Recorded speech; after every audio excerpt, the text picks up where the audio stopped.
It was Mother's Day. The sun was too bright, too cheerful for how tight my chest felt. My dress clung to me in all the wrong ways, and the family patio smelled like overcooked ribs and fake smiles. My ex-husband, Victor, stood near the grill like he still owned the place, like he hadn't walked out on me 5 years ago and replaced me with a woman who looked like she came straight out of a pharmaceutical commercial. Madison, always with the perfect hair, the Botoxed laugh, and the way she gripped Victor's arm like she'd earned any of this. But I kept smiling. For the kids. For my son. Walker. He'd just turned 24. He'd asked me to come for the photo. Just one big family picture, he said. I thought maybe he was trying. Maybe we were healing. So I stood in the lineup, next to Walker, the way I used to when he was 5, and scared of the camera flash. I felt his shoulder brush mine, and dared to believe maybe things were shifting.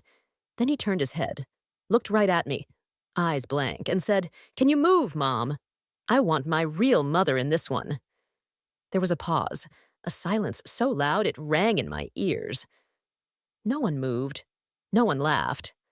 Walker gestured again, annoyed now. "Seriously, move." I couldn't feel my legs. Not really, but they moved anyway. I stepped aside, breath caught halfway up my throat, trying to remember how to blink. Madison slid in like it was rehearsed. Walker grinned, proud, wrapping his arm around her like she'd raised him, wiped his bloody knees, sat through his school plays. I watched it all like I wasn't even there, like I never had been. The shutter clicked, and just like that, I became a stranger at my own family gathering. No one said a word. Not Victor, not my daughter-in-law, not even my younger son, Owen, who just kept his eyes on the ground. I stood off to the side while they took more pictures. I didn't cry. Not then. I didn't even breathe properly. My hands stayed curled at my sides, nails biting into the skin just to keep me grounded. Afterwards, Madison offered me a plastic cup of lemonade like she was being gracious. I said thank you, because I didn't know what else to say when someone took your life and smiled for the camera. I left early, told them I had a headache. No one protested. That night, I sat in bed replaying it over and over. The words, the expression on Walker's face, the way his voice had zero weight in it when he pushed me aside. I'd raised him, paid for college, sold my mother's antique jewelry to cover his broken lease in Atlanta. And now I was, what? An afterthought? Except I wasn't angry. Not yet. I was numb, hollow. But the numbness didn't last. The next morning, I mailed a package, carefully wrapped. No note, no explanation, just a memory I knew he'd forgotten. And that's when the story really began. Don't forget to subscribe to the channel and comment where you're watching from. The silence in my house felt louder than ever the next day. I sat at the kitchen table, the same one where I used to slice oranges for Walker's soccer practice, now littered with bills, a chipped mug, and yesterday's shame. The air smelled like lavender cleaner, but nothing felt clean, not after what happened. I stared at my phone, wondering if I'd hear from him. A text, a call, an apology. Something to prove that the boy I raised hadn't disappeared into that man with a rented smile and a borrowed conscience. But the screen stayed dark. Instead, I got a call from Owen, my younger son. He didn't bring up the photo, didn't mention Walker, but his voice was softer than usual, like he didn't know where to place his words. "You okay, Mom?" he asked, after some small talk about the weather. I wanted to lie. Say yes. But something cracked open in me. "I'm tired," I told him. Not sleepy. Tired. Just people tired. There was a pause. Then, I saw what happened. I wanted to say something, but Dad gave me that look, and His voice faded. "I'm sorry." I didn't cry, but I bit the inside of my cheek hard enough to taste blood. "You don't owe me an apology, sweetheart. You didn't push me out of the picture." "No," he said, his voice barely above a whisper, "but I didn't pull you back in either." That was the moment. Right there. That quiet admission. The first thread of truth I'd held in days. It wrapped around me like a lifeline. After we hung up, I checked the tracking number on the package I'd sent. It had arrived, signed for by W. Hayes, just after noon. Good. That meant it was in his hands now. That meant he'd opened it by now. That meant he'd seen the photo. It wasn't anything fancy, just an old snapshot from a disposable camera, the kind we used before cell phones stole those quiet little moments. He was 6 in the photo, his arms wrapped around my neck after his kindergarten play. His costume was falling off, one shoe missing, and his cheeks were streaked with tears. I remembered that day like it was carved into my bones. He'd gotten stage fright halfway through and froze, right in the middle of the itsy-bitsy spider. I'd stood up in the middle of the audience and sang the rest with him, hand gestures and all, while everyone clapped. Afterward, he cried into my shoulder and whispered, "You're my hero, Mommy." I'd written one sentence on the back. "I was your real mother that day. Just reminding you." I didn't want revenge. Not really. I just wanted him to remember who I was. Who he was. Before the money, the pride, the Madison of it all. I didn't get a call. Not that day. But later that evening, my phone buzzed with a message from an unknown number. Just one line. "Can we talk?" And it wasn't from Walker. It was from Madison. I stared at the message for a long time, fingers hovering above the screen, heart knocking at my ribs like it wanted out. I hadn't spoken to Madison directly since the divorce. We shared air occasionally, at graduations and holidays, but never words. Not real ones. She smiled at me the way people smile at waitresses. Polite, hollow, transactional. Now she wanted to talk. I waited 24 hours to respond. Not out of strategy. I just didn't know what part of me would show up if I answered right away. The woman who still trembled when she thought of that photo, or the one who had mailed a quiet gut punch to her own son. I finally replied, "Sure, when?" She answered in minutes. "Tomorrow. Lunch? That little cafe near Elmwood Park?" That was our spot. Mine and Victor's. Before. I almost laughed. I wore gray slacks and a top that didn't scream effort, but whispered dignity. I didn't do my hair the way I used to when Victor still lived here, and I didn't wear the ring I'd stopped wearing years ago, but couldn't throw away. It was tucked in my purse, though. Habit dies slower than love. When I walked into the cafe, Madison was already there, sipping iced tea, looking like a magazine ad for upper-middle-class grace. She smiled when she saw me, but it didn't reach her eyes. "Thanks for coming." I sat down across from her. "This isn't a social call, is it?" She shook her head. "I saw what Walker did, on Mother's Day, and I saw what you sent him." I tilted my head. "That wasn't for you." "I know," she said quietly, but he showed me. He didn't say anything, just handed me the picture and walked into the garage. He stayed in there for almost an hour. I pictured it. My son holding that snapshot. The words I wrote probably stinging more than any raised voice ever could. Madison leaned in. "He's hurting, you know." I blinked at her. "He's hurting?" "Yes. He doesn't know how to be mad at Victor for what happened, so he's taken it out on you. That's what kids do when they're scared." I narrowed my eyes. "Is that your excuse for him? Or for yourself?" The silence between us was thick, and for a moment I saw it, the crack behind her polished exterior. She wasn't invincible. She was unsure. "I didn't mean for things to happen the way they did," she said, voice low.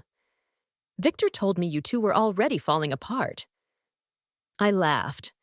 A sharp sound that made heads turn. "Victor tells stories, Madison. Beautiful, convincing ones, like how I was cold, unloving, too focused on the boys. He told me you were just a colleague, just friends, he said, until suddenly you were having dinner with my kids. She didn't argue. She just looked down at her napkin, folding it, unfolding it. I'm not here to fight, she said finally. I just wanted you to know I saw what happened, and it wasn't okay. That startled me more than anything. You didn't step in, I said. I froze. I let that sit. Then I stood. Tell Walker I said thank you for finally giving me clarity. Madison looked confused. Clarity? I nodded. That I raised a son who could forget me so completely means it's time I start remembering myself. And I walked out. Outside, the air was warm, but my chest felt light for the first time in days. I didn't have an apology, but I had something close. Truth, from her lips, not mine. That night, Owen came over with takeout and his old box of Legos. Remember these? He smiled. Thought we could build something, or just eat and not talk. We did both. The day after my meeting with Madison, I stood in the hallway of my home, staring at the coat hooks near the front door. 2 were empty. The one on the left still had Walker's old Letterman jacket hanging there. I used to scold him for never putting it away. Now I couldn't bring myself to touch it.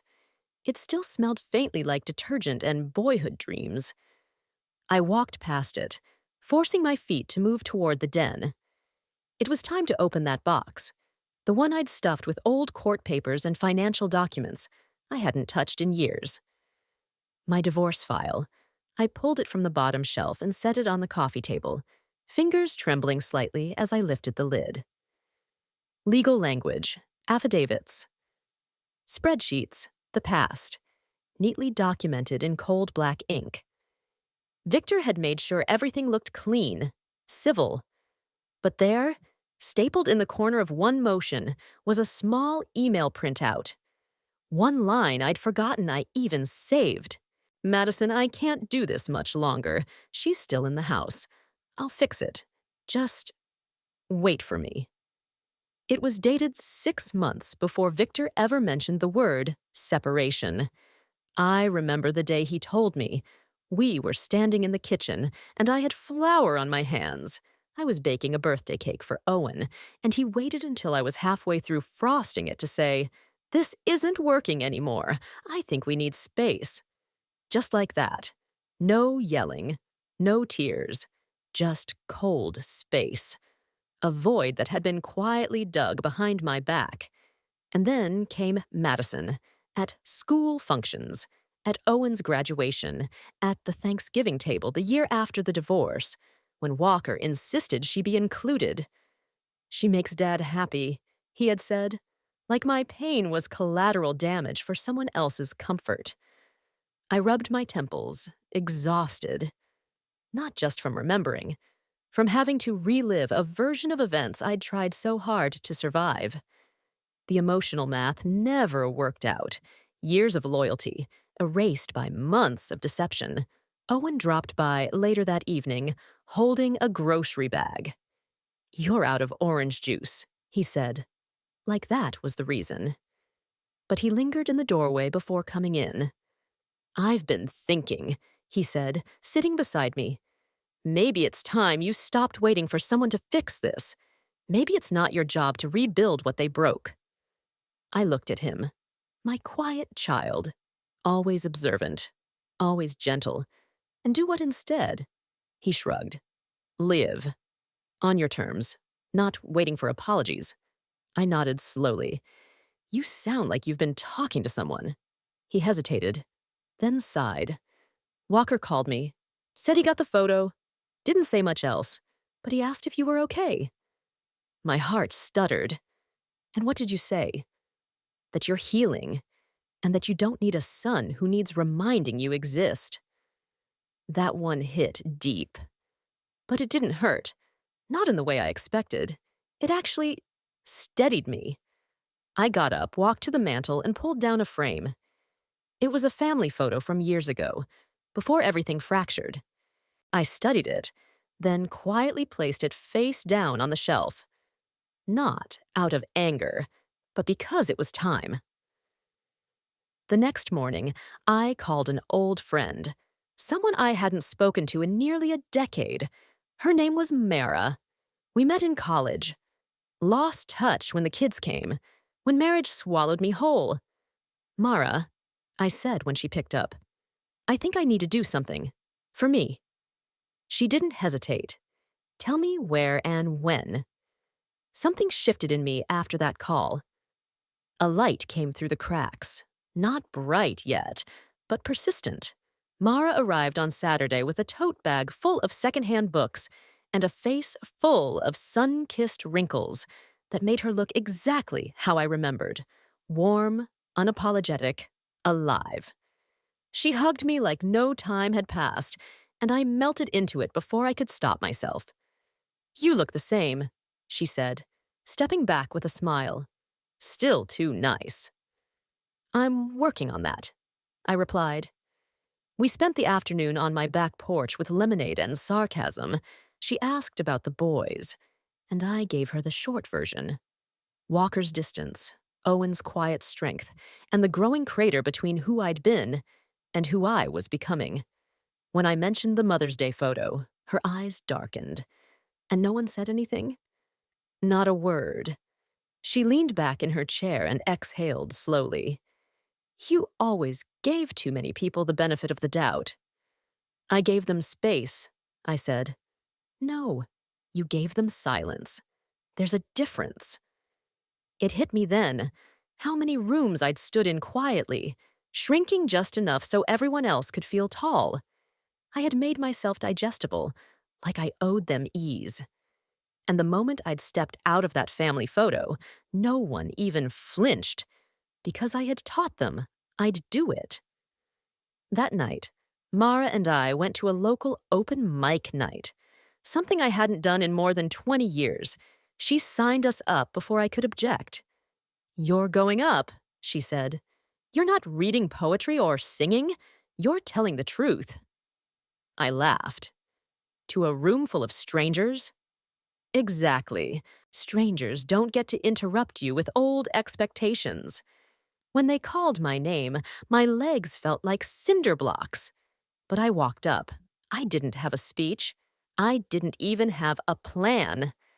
I just stood there under the soft yellow lights and spoke. I used to believe that being a good woman meant being quiet, supportive, steady. I thought if I held everything together, eventually they'd notice. That I mattered. That I was the reason the ship hadn't sunk. But they never did. They just kept climbing while I patched the holes. And then one day I realized I wasn't even on the boat anymore. The room was still. One woman in the front row nodded, wiping her eyes. I finished. I used to want to be chosen. Now I just want to choose myself. The applause surprised me, but the tears didn't. They'd been waiting. When I stepped off stage, Mara grinned. "Told you, you've still got fire." The next day, Walker called. I didn't answer. He didn't leave a voicemail, but the missed call sat on my screen like a pebble in a shoe. Small, but impossible to ignore. Later that evening, Owen texted me a photo. It was from his kitchen. Walker was there, sitting at the table, staring at his phone. He wasn't smiling, wasn't performing, just staring. The caption said, "He's not ready yet, but I think he's listening." And for the first time in a long time, I didn't feel like I had to chase anyone. Let them come, or not. I'd found my voice, and I wasn't using it to beg. The following week passed in slow waves. I spent mornings tending to the garden I'd long ignored, pulling weeds, trimming dead leaves, coaxing new life from old roots. It felt symbolic in a way I didn't need to speak out loud. In the afternoons, I read the books Mara left behind, dog-eared and underlined with notes in the margins, like tiny letters from her past self. Every evening, Owen texted. Nothing elaborate, sometimes just a "you good?" or a meme I didn't understand. But the consistency was a balm. Then came the invitation. It was a group email from Madison titled Family Brunch for Father's Day. I almost deleted it without reading. Almost. But curiosity won. The message was simple. She and Victor were hosting a brunch the following Sunday. Walker would be there, so would Owen, and apparently some cousins I hadn't seen since the divorce. And yes, I was warmly invited.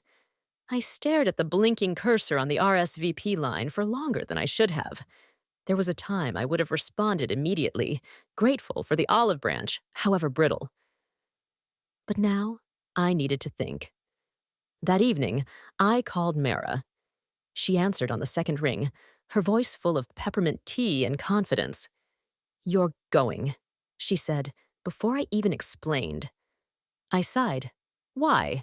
So I can be reminded of everything I'm not." "No," she said. "So they can be reminded of everything you still are." The words clung to me through the week. On Saturday night, I stood in front of my closet, torn between the impulse to wear something quiet and neutral or something that made a statement. I chose red. A deep, wine-colored blouse with sleeves that fluttered when I moved. Not loud, but unignorable. Sunday morning, I arrived 5 minutes early, heart tapping like a second hand in my chest. Their house was large, recently renovated. Madison greeted me at the door with that practiced smile. "You look lovely," she said, stepping aside. Inside, everything was just so. Mimosas on the counter, brunch platters arranged like a magazine spread, candles that smelled like vanilla and effort. I spotted Owen first. He gave me a slight nod from across the room, a quiet signal that I wasn't alone. Then I saw Walker. He was pouring himself a drink, face half-turned, profile sharp. For a moment I saw him as a boy again, cheeks flushed from running, eyes full of questions. But then he turned, saw me, and froze. We stared at each other. The room didn't go quiet, but something between us did. He set the glass down and walked over, slowly. "Hi, Mom," he said. My breath caught. I waited for sarcasm, dismissiveness, but his tone was steady. "Hi, Walker," I said, matching his calm. He rubbed the back of his neck. "Thanks for coming." "You invited me?" I asked. He nodded. "I told Madison I wanted you here." I got the photo. I didn't know what to say. "You didn't have to say anything," I replied. "You just had to feel it." He looked down. I did. Before I could respond, Victor walked in. His eyes landed on me, and for the first time since the divorce, he didn't look smug or polished, just surprised. I smiled, not to be kind, but to reclaim the space. "Victor," I said with a small nod. He nodded back, but something in his expression faltered. Maybe he hadn't expected me to show, or maybe he just wasn't used to seeing me this whole. Throughout brunch, I didn't linger in corners or hover near the door. I spoke with cousins, laughed with Owen, accepted compliments with a simple, "Thank you." I didn't perform. I didn't shrink. At one point, Walker came to sit beside me. I was angry at Dad, he said quietly, but I couldn't aim it at him. It was easier to aim it at you. I didn't flinch. "I know," I said. He looked at me, then really looked, and asked, "Can we start over?" I didn't say yes, I didn't say no. I just placed my hand over his and said, "We can start with this moment. That's enough." The Monday after the brunch, I went for a walk in the neighborhood I used to avoid. It was the same route Victor and I once took on Sunday mornings, before everything cracked. Back then, we'd pass couples with strollers and nod like we belonged in the same chapter. Now, I walked alone, but not lonely. Something about having faced them all again, about not flinching in the spotlight of old wounds, gave my legs a rhythm I hadn't felt in years. That night, I called Mara just to hear her voice. I don't know what happens next, I told her. You don't need to, she said. You're not building a sequel to your old life. You're writing a whole new book. She was right. But before I could close that last chapter fully, there was one person I still needed to face. Not with anger, but with clarity. Victor. I didn't want a confrontation, not really. But I did want him to know I saw him. Clearly now, without the fog of history or heartbreak. So I asked him to meet me for coffee. Just the two of us. No kids. No Madison. No performance. He agreed, almost too quickly. We met at a cafe downtown, the kind of place we used to pretend we liked when we were trying to be a certain kind of couple. He was already seated when I arrived, phone in hand, that same cologne trailing from his collar, the one I used to buy for him every Christmas. You look good, he said, scanning me the way people do when they're trying to measure what they missed. I am good, I answered, sitting down. He smiled, trying for charm, but it didn't land. So, why now? I stirred cream into my coffee, because I needed to see you without needing anything from you. He blinked. I continued. You rewrote the story back then, made yourself the victim, told everyone I was distant, cold. And for a while I believed you, that maybe I had failed, that maybe Madison was just what you needed. He opened his mouth, but I raised a hand. I'm not here for your defense, I said. I'm here because I finally understand the difference between blame and truth. He leaned back. You've changed. No, I said, meeting his gaze. I just stopped shrinking. We sat in silence for a moment. Outside, the wind dragged leaves along the sidewalk like whispers. Finally, he said, Walker told me about the photo you sent. I nodded. He's been off since. Quiet, reflective. Good, I said. Victor studied me. You know, part of me thought you'd never recover from what happened, that you'd stay stuck. I smiled. You thought wrong. He laughed once, a dry, hollow thing. You know, Madison's been wondering if she made a mistake. I didn't flinch. She did, but so did I. I kept waiting for someone to hand me my worth. Turns out it was never theirs to give. He didn't respond, just stared down at his coffee like it had answers. I stood. This isn't revenge, Victor. It's release. He looked up, and for a brief second I saw it. Regret. Not the performative kind, but the real thing, the kind that comes too late. That night, I stood in my bedroom and looked at myself in the mirror, not to fix anything, just to see myself, fully. I wasn't angry anymore. I wasn't desperate. I wasn't even waiting for Walker to call again. I was just here. And then, as if the universe was testing me, my phone buzzed. It was Walker. This time, I answered. His voice was low. Mom? Yes. I'm sorry. My throat tightened. For what? For forgetting. For choosing convenience. For making you feel like you weren't my mother. I didn't cry. Not because it didn't matter, but because I'd already grieved. What he was giving me now wasn't healing. It was witnessing. I love you, he said, and I don't want to keep pretending I don't. I closed my eyes, let the words sink in like warm water over frost. I know, I said, and I never stopped. We didn't fix everything in that one call, but we started something new, something honest. In the days that followed Walker's call, our conversations became more frequent. Short calls at first, checking in, remembering old stories, asking questions he used to brush past.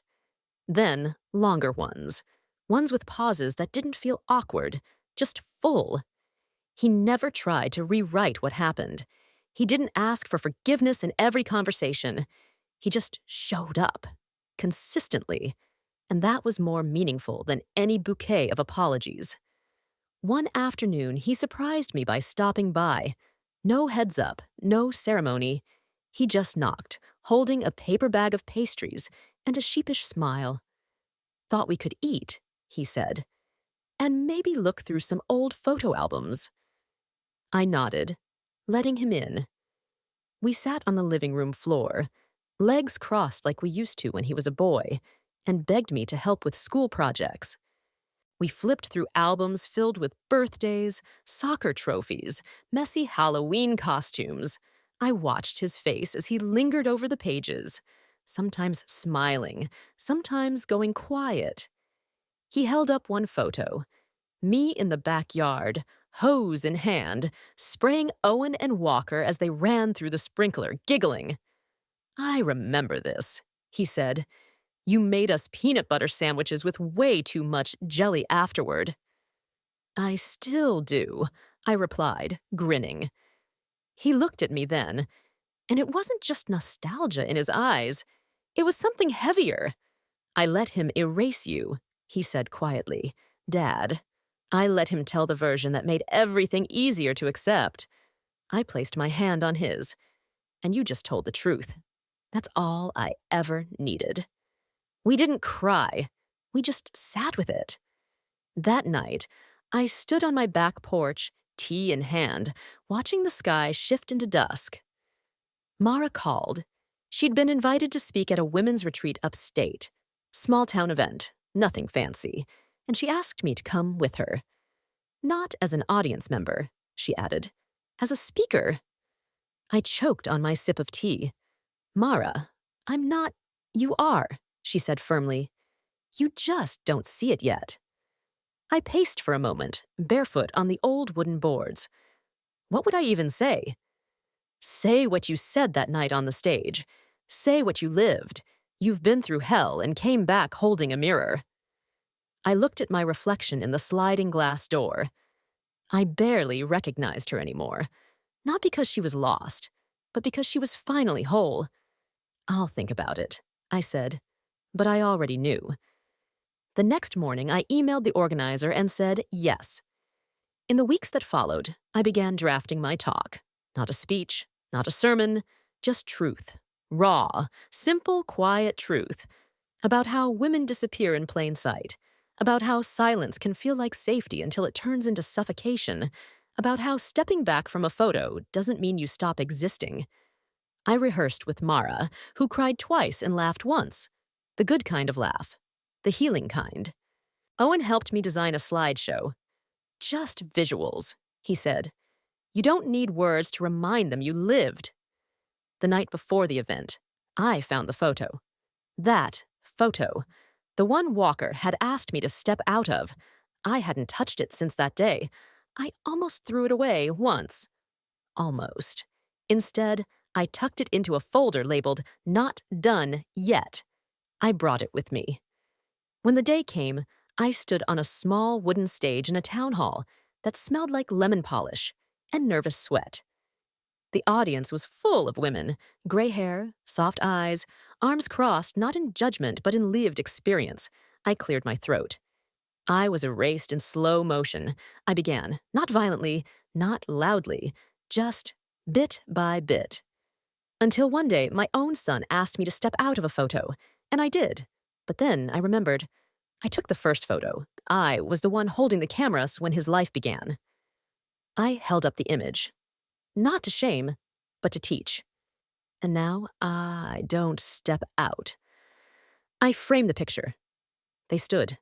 Not all of them, but enough. I stepped down from the stage, knowing something had shifted. Not for them, for me. The week after the retreat, something strange started happening.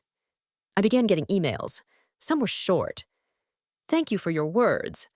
Or, "I saw myself in your story." Others were longer, full of confessions from women I'd never met, women who had also been pushed aside by husbands, children, families, silence. They didn't want advice.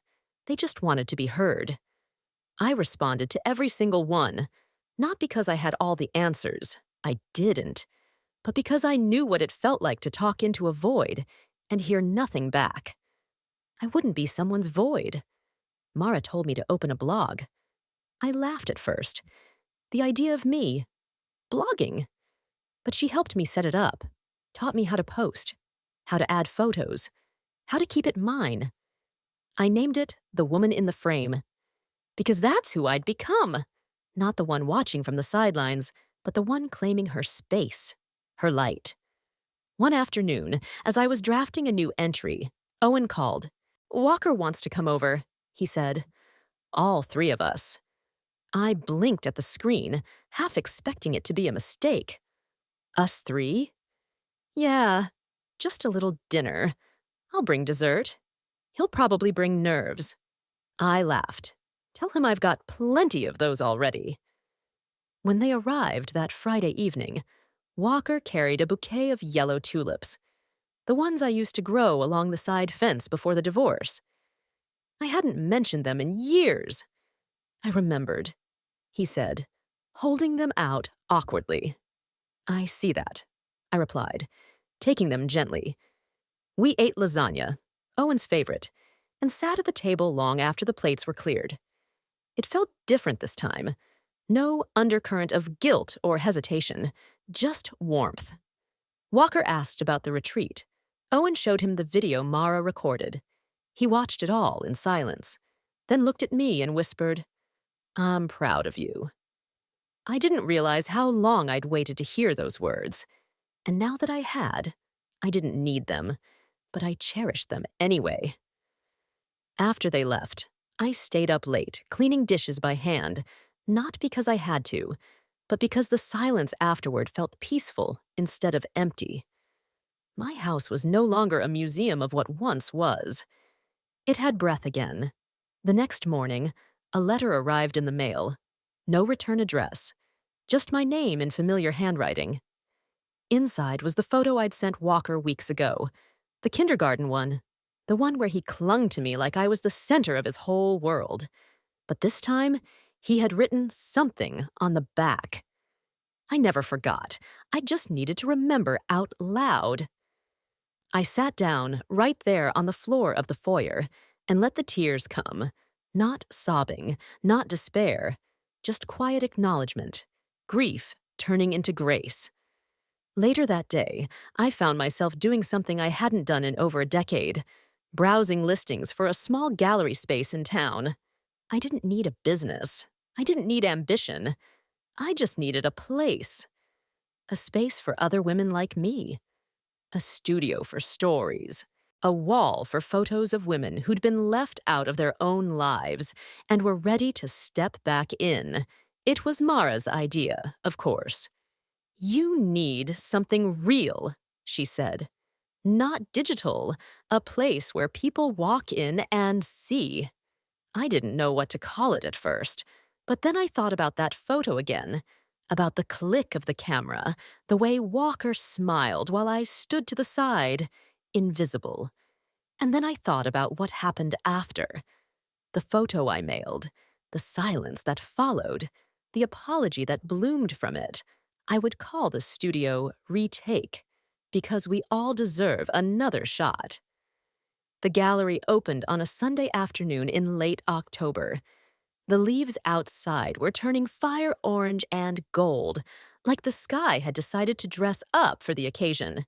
Retake didn't have a grand sign or a ribbon-cutting ceremony, just a simple wooden placard by the door, hand-painted by Owen, and an old Polaroid camera nailed to the wall behind the front desk. The same kind Walker used to beg to use when he was little. I had worried no one would come. But by 1 o'clock, the small room was full. Women of every age, strangers and neighbors alike. Some had come because of the blog, some had seen my talk online, others came just to see what retake even meant. In the center of the room, I'd installed a corkboard wall filled with black and white portraits. Each one had a name and a short sentence, not about what the woman had lost, but what she had reclaimed. One card read, "I left the man who forgot my birthday for 10 years. Another, I finally said no, and meant it. One simply said, I stood in the photo. And then there was mine. It was near the top. A candid photo Owen had taken of me laughing during brunch. Not posed, not polished, just real. Underneath, I wrote, "I stopped apologizing for taking up space." Mara stood beside me, arms crossed, eyes glistening. "Look at them," she said, nodding toward the wall. "That's what happens when one woman refuses to disappear. Others remember they don't have to either." I exhaled, my body sinking into that truth like a warm bath. Later, Walker arrived. He walked in quietly, like he didn't want to draw attention. He hugged me longer than he had in years. "It's beautiful," he said. "You built something real." "You helped," I replied, voice soft, "even when you didn't know it." He walked the gallery slowly, stopping in front of each photo, reading every caption like it was sacred. When he reached mine, he smiled. Not the guilty kind, but the kind that says, "I see you now." Afterward, we sat on the back steps.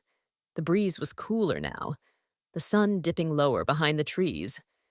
"I kept that photo on my nightstand," he said suddenly. "The one you sent." I looked over at him. "Why?" "Because it reminded me of who I used to be, and who you always were." We sat in silence for a moment. Then he asked, "Do you regret how everything happened?" I thought about it. Really thought. "I regret who I became to survive it," I said. "But I don't regret who I became after." He nodded slowly, taking that in. Before he left, he reached into his jacket and handed me something, a framed photo. It was new, a recreation. Me standing in the center of a group. Walker, Owen, even Madison off to the side, blurry but present. And Walker's arm was around me. He had taken it during the brunch. "I wanted to show you how I see you now," he said. "Front and center, where you belong." Tears came easily then, but they didn't sting. They didn't ache. They washed. After he left, I hung that photo on the gallery wall beside the others. I didn't label it. I didn't need to. Anyone who saw it would understand. This was no longer a story of pain. It was a story of return. Not to what was, but to who I am. And now, whenever someone new walks into Retake and asks, "What is this place?" I smile and say, "It's where women come to stop fading. It's where the forgotten become framed."